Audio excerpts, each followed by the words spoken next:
दोस्तों supreme court में एक केस जाता है जहां पर मामला कुछ ऐसा है कि एक इंडिविजुअल अगर रिजर्व्ड कैटेगरी से बिलोंग करे और वो एक अच्छा स्कोर करने वाला इंडिविजुअल है, अच्छी रैंक गेन करने वाला इंडिविजुअल है एज कंपेयर टू अनरिजर्व्ड और जनरल कैटेगरी एस्पिरेंट्स, तो क्या उस केस में अनरिजर्व्ड कैटेगरी के तौर पे उन लोगों को कंसिडर करना चाहिए या नहीं? ये एक बहुत बड़ा सवाल है। हमेशा जब भी रिजर्वेशन की बात आती है ना, तो एक सवाल उठता है कि क्या हमें मेरिटोक्रेसी के ऊपर जाना चाहिए या रिजर्वेशन हमारे लिए बहुत इंपॉर्टेंट टूल आज भी साबित हो रहा है। ये डिबेट जो है वो हमेशा अलग अलग पहलुओं से डिस्क्राइब होता रहता है और उसी पहलू में अभी सुप्रीम कोर्ट की तरफ से डिफरेंट एग्जामिनेशन जिनके अंदर एंट्रेंस के लिए रिजर्वेशन से संबंधित प्रोविजंस होते हैं, उनको इंटरप्रेट करते हुए, उनको यूज करते हुए कैंडिडेट्स रिजर्वेशन का फायदा उठाते हैं, चाहे वो SC ST OBC किसी भी कैटेगरी से हो, EWS कैटेगरी से हो। तो उन लोगों को किस तरीके से रिजर्वेशन का बेनिफिट मिलता है और क्या यहां पर एक इंडिविजुअल जो कि रिजर्व्ड कैटेगरी से बिलोंग करता है और वो हायर मार्क्स लेकर के आ जाता है जनरल कैटेगरी के जो भी इंडिविजुअल्स उनके कंपैरिजन में, तो क्या वो माइग्रेट कर सकता है, मतलब कि वो अनरिजर्व्ड कैटेगरी के ऊपर अपनी सीट फिक्स करवा सकता है? इस बात को लेकर के सुप्रीम कोर्ट ने कह दिया कि देखो, if rule don't permit then there can be no migration to general seats. तो ये एक अपने आप में एक इंपॉर्टेंट पॉइंट बन जाता है कि सुप्रीम कोर्ट के प्रीवियस वर्डिक्ट्स उठा करके देखें तो सुप्रीम कोर्ट ने पहले ये बोला है कि इस तरीके का माइग्रेशन पॉसिबल है। वहीं दूसरी तरफ अभी लेटेस्ट जो रूल आया है या फिर सुप्रीम कोर्ट का स्टेटमेंट आया है, इसमें कह दिया कि ये माइग्रेशन नहीं हो सकता। जबकि हाई कोर्ट की बात करें तो हाई कोर्ट्स की तरफ से ये कहा गया है कि माइग्रेशन पॉसिबल है। तो ये इतना ज़्यादा कन्फ्यूजन किस बात का है? और साथ ही साथ सुप्रीम कोर्ट के द्वारा memorandum of July 1 1998 government of India की तरफ से एक नोटिफिकेशन रिलीज किया गया था। उस नोटिफिकेशन को कोट करते हुए इस वर्डिक्ट में ये बात कही है कि माइग्रेशन नहीं हो सकता अगर रूल्स अलाउ नहीं करते। तो समझने वाली बात है कि रूल्स का क्या इंटरप्रिटेशन है, कैसे ये काम करता है, और सबसे इंपॉर्टेंट चीज कि यूपीएससी में ये मैकेनिज्म कैसे काम करता है, पूरा डिटेल में समझेंगे। लेकिन आगे बढ़े उससे पहले आप मुझे फॉलो कर सकते हैं इस QR कोड को स्कैन करके टेलीग्राम पर। तो बात कुछ ऐसी है कि सुप्रीम कोर्ट ने ट्यूसडे को कहा कि जिन कैंडिडेट्स के द्वारा, ध्यान से समझना, कि जिन कैंडिडेट्स के द्वारा रिजर्व्ड कैटेगरी का होने का फायदा उठाया गया है, जैसे कि आपको पता है, एक यूपीएससी का एग्जांपल ही मैं ले लेता हूं, तो आपको एज रिलैक्सेशन मिलता है, फीस कंसेशन मिलता है। तो ऐसी परिस्थितियों में आपने अगर रिजर्व्ड कैटेगरी में होने के नाते इन चीजों का बेनिफिट आपने उठा लिया और फिर आपका स्कोर जो है वो आ रहा है बहुत ही बढ़िया, ठीक है, स्कोर जो है वो अनरिजर्व्ड कैटेगरी के जो कैंडिडेट्स हैं उनके इक्विवेलेंट या उनसे ज्यादा आ रहा है, तो उस केस में क्या अनरिजर्व्ड कैटेगरी के बराबर उस इंडिविजुअल को ट्रीटमेंट देना चाहिए? तो यहां पर सुप्रीम कोर्ट ने कह दिया कि देखो, रूल्स जो कहते हैं वो हमें यहां पर समझना होगा। वैसे नॉर्मल सर्कमस्टांसेस में देयर इज नो एम्बार्गो, कोई भी इस तरीके का बैन नहीं है। बट क्या होता है कि कुछ रिक्रूटमेंट्स में जो रूल्स होते हैं ना, वो साफ साफ इस बात को जाहिर करते हुए दिखाते हैं कि अगर आपने रिजर्वेशन का फायदा उठाया, रिजर्वेशन का फायदा का मतलब कि आपने रिजर्वेशन के बेसिस पे जो रिलैक्सेशन दिया हुआ है कि आपकी फीस में माफी की जा रही है, एज रिलैक्सेशन है, या फिर और कोई तरीके का बेनिफिट आपको दिया जा रहा है, नंबर ऑफ अटेम्प्ट्स में बेनिफिट दिया जा रहा है। जैसे कि जनरल के मैक्सिमम आप देख सकते हो 32 साल की उम्र तक अटेम्प्ट दिए जा सकते हैं, मैक्सिमम 6। तो अनरिजर्व्ड कैटेगरी को 3 साल का एज रिलैक्सेशन दिया जाता है, तो ओबीसी वालों को तो वो 35 साल की उम्र तक आराम से 9 अटेम्प्ट दे सकते हैं मैक्सिमम, और SC ST वाले 37 साल तक की उम्र तक जितने भी अनलिमिटेड वो अटेम्प्ट देना चाहे वो दे सकते हैं। समझ रहे हो? तो यहां पर उन्होंने अगर अटेम्प्ट्स का बेनिफिट उठा लिया जो कि उनको रिजर्वेशन कैटेगरी में होने के बेसिस पे मिलता है, तो उस केस में अगर रूल्स मेंशन करते हैं कि भाई इस तरीके से माइग्रेशन पॉसिबल नहीं है, उनको फिर रिजर्वेशन कैटेगरी के आधार पर ही ट्रीटमेंट दिया जाएगा, तो वो जो चीज है वो डिसाइड हो गई रूल बेसिस पर। क्योंकि इसके पीछे एक छोटी सी आपको, आप कह सकते हैं कि एक है, सुप्रीम कोर्ट के प्रीवियस जजमेंट्स को समझना होगा। क्योंकि मैं आपको बता दूं कि एक बार जब CISF से रिलेटेड, CISF आपको पता है सेंट्रल, आपको पता है पैरामिलिट्री फोर्सेज है, इसी तरीके से RPF भी, इनके रिक्रूटमेंट में दोनों में सुप्रीम कोर्ट की अलग अलग इंटरप्रिटेशन आई हुई है। RPF की रिक्रूटमेंट में साफ साफ कह दिया कि भाई आपको इस तरीके से माइग्रेशन अलाउ नहीं किया जाएगा कि आप रिजर्व्ड कैटेगरी में हैं आपने रिजर्व कैटेगरी के होने के बेसिस पर आपने इन बेनिफिट्स का फायदा उठा लिया, जो भी आपको एज रिलैक्सेशन, फी कंसेशन या अटेम्प्ट्स का जो मैकेनिज्म है ये मिला हुआ है, तो अब आपको अनरिजर्व कैटेगरी के इक्विवेलेंट कंसिडर नहीं किया जाएगा, अब आपको रिजर्व कैटेगरी के अकॉर्डिंग ही ट्रीटमेंट मिलेगा। वहीं पर सीआईएसएफ की बात करें तो उस केस में ये बोला गया कि एक इंडिविजुअल, जो केस था उस पर्टिकुलर केस की बात कर रहा हूं, सीआईएसएफ का जो था, बोला उस केस में एक तरीके से एक इंडिविजुअल रिजर्व कैटेगरी में था और उसने एक रिलैक्सेशन का बेनिफिट भी उठाया। वो रिलैक्सेशन था उसकी फिजिकल फिटनेस से रिलेटेड। एसटी कम्युनिटी से बिलोंग करता था बंदा और उस इंडिविजुअल ने फिजिकल फिटनेस के बेसिस पर कुछ बेनिफिट लिया एसटी कैटेगरी का होने के नाते, और जब फाइनल मार्क्स आए तो उसके अनरिजर्व कैटेगरी के जो बाकी दूसरे जो एस्पिरेंट्स थे उनके कंपैरिजन में अच्छे मार्क्स थे, तो उस इंडिविजुअल ने क्लेम कर दिया कि मुझे तो अनरिजर्व कैटेगरी के बेसिस पर ही ट्रीटमेंट मिलना चाहिए। तो सीआईएसएफ के उस केस में सुप्रीम कोर्ट ने कह दिया कि हाँ भाई, एसटी का ये बेनिफिट तो लिया है बट इसको माइग्रेशन अलाउ किया जाए। तो ये एक अपने आप में बड़ा दोहरा ओपिनियन सुप्रीम कोर्ट का आ गया। बट यहां पर मामला क्या था? मामला ये था कि आरपीएफ के केस में जो मेमोरेंडम है 1998 का, गवर्नमेंट ऑफ इंडिया की तरफ से 1998 का रिजर्वेशन और रिजर्व और नॉन रिजर्व कैटेगरी के लिए जो मेमोरेंडम रिलीज किया हुआ है माइग्रेशन से संबंधित, उसमें साफ साफ मेंशन, ये मतलब एक तरीके से कहो कि चीजों के बारे में मेंशन किया हुआ है। बट वहां पर अगर हम देखें कि एक इंडिविजुअल ने फिजिकल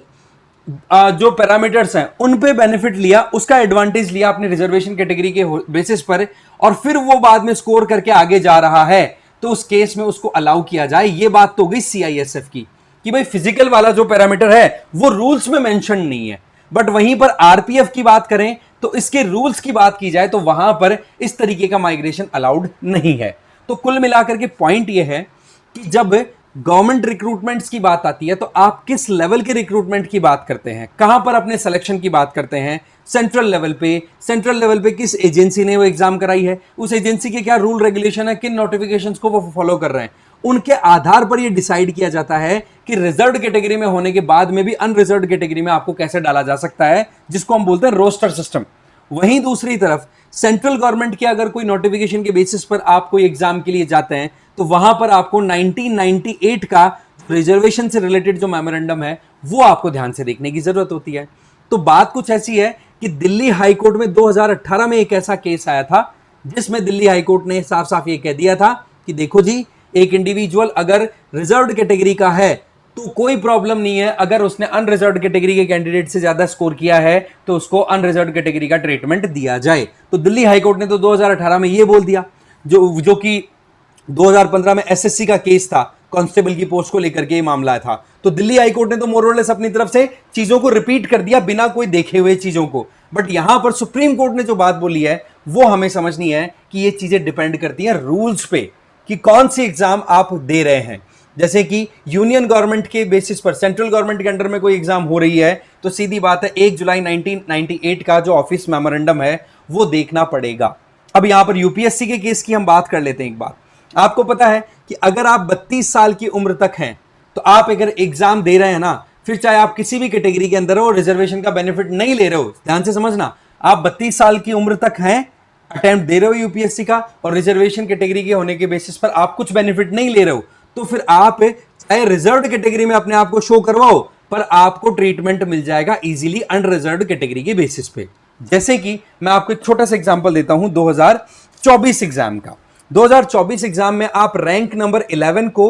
और रैंक नंबर 21 को उठा के देखोगे तो ये दोनों कैंडिडेट्स, एक तो है ओबीसी से बिलोंग करने वाले और एक है ईडब्ल्यूएस से बिलोंग करने वाले। तो इसमें क्या होता है कि ओबीसी और ईडब्ल्यूएस वाले कहीं ना कहीं रिजर्व्ड कैटेगरी में है, बट इनको जो बेनिफिट मिलना चाहिए रिजर्वेशन का वो यहां पर लेने की जरूरत नहीं पड़ी। बट इनका स्कोर जो है, ओबीसी वाले कैंडिडेट जिनकी रैंक नंबर 11 है उनका स्कोर था 1027, जो कि कई अनरिजर्व्ड कैटेगरी से बिलोंग करने वाले इंडिविजुअल से अच्छा था। ईडब्ल्यूएस वाले जो 21 रैंक वाले थे उनका स्कोर था 1015, जो कि कई अनरिजर्व्ड कैटेगरी के इंडिविजुअल से भी अच्छा था। तो ऐसे में आप इनका जब स्कोर कार्ड देखेंगे, फाइनल लिस्ट देखेंगे यूपीएससी की, तो इनके नाम के और इनकी कैटेगरी के आगे डॉलर लगा हुआ है और डॉलर का मतलब ही यही है कि भाई इन्होंने रिजर्वेशन का बेनिफिट नहीं अवेल किया है, फिर चाहे वो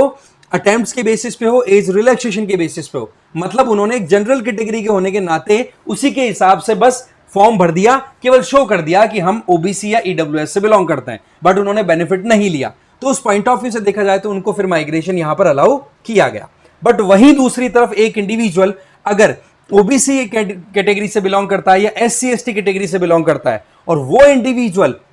स्कोर कर लेता है अनरिजर्व्ड कैटेगरी से भी ज्यादा, पर उसको वहां पर हमें देखना होगा कि ट्रीटमेंट जो मिलेगा वो रिजर्व्ड कैटेगरी का ही मिलेगा, क्योंकि यूपीएससी अपने नोटिफिकेशन में ऑफिशियल मेमोरेंडम में बार बार ये कहती है कि जिन लोगों ने भी रिजर्वेशन का बेनिफिट ले लिया उनका इस तरीके से माइग्रेशन अलाउ नहीं होगा। अगर उन्होंने रिजर्वेशन का बेनिफिट ले लिया, जैसे कि चाहे फिर वो एज रिलैक्शन, जैसे कि ओबीसी वाले 35 साल तक एग्जाम दे सकते हैं और टोटल 9 अटेम्प्ट्स दे सकते हैं, एससी एसटी वाले 37 साल तक की उम्र तक कितने भी अनलिमिटेड अपने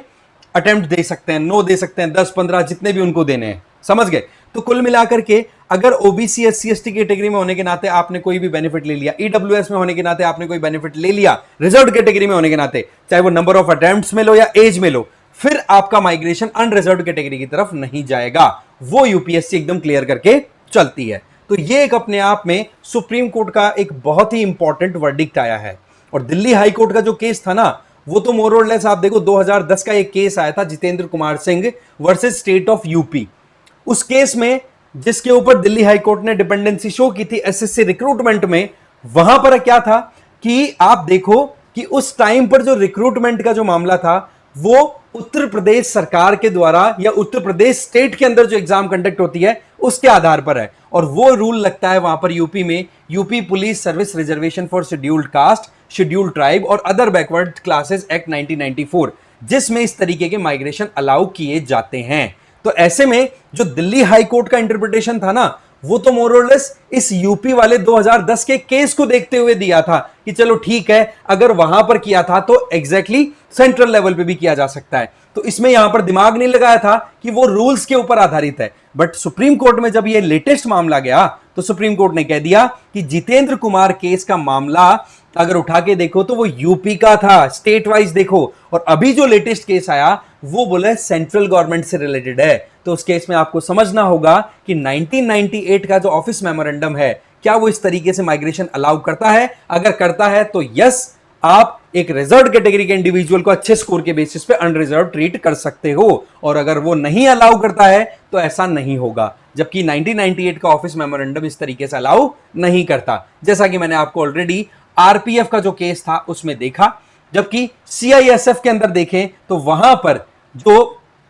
एक तरीके से माइग्रेशन अलाउ किया गया था, तो उसके पीछे एक ही लॉजिक था कि फिजिकल एडवांटेज आप लेते हो, फिजिकल पैरामीटर्स का रिलैक्सेशन लेते हो, तो उस केस में आपको बेनिफिट मिल सकता है। बट मैं आपको बता दूं, यूपीएससी में तो किसी भी तरीके का एडवांटेज अगर आपने ले लिया ना, चाहे फिर वो हाइट के बेसिस पे लो, वेट के बेसिस पे लो, किसी भी तरीके का, फिर आप माइग्रेट नहीं कर सकते हो, फिर आपको ट्रीटमेंट रिजर्व्ड कैटेगरी वाला ही मिलेगा। तो ये अपने आप में एक बहुत इंपॉर्टेंट अपडेट था। तो ये एक डिबेट जो रहती है ना, एक तो मेरिटोक्रेसी की कि कौन परफॉर्म कर रहा है, और एक रिजर्वेशन को लेकर के, उसमें एक बड़ी इंपॉर्टेंट लेयर यहां पर सुप्रीम कोर्ट ने अपने इस ऑर्डर के बेसिस पे ऐड कर दी। अब आपका क्या सोचना है इस मामले में, कमेंट करके जरूर बताना। बाकी इस वीडियो में तो इतना ही था। Thank you very much.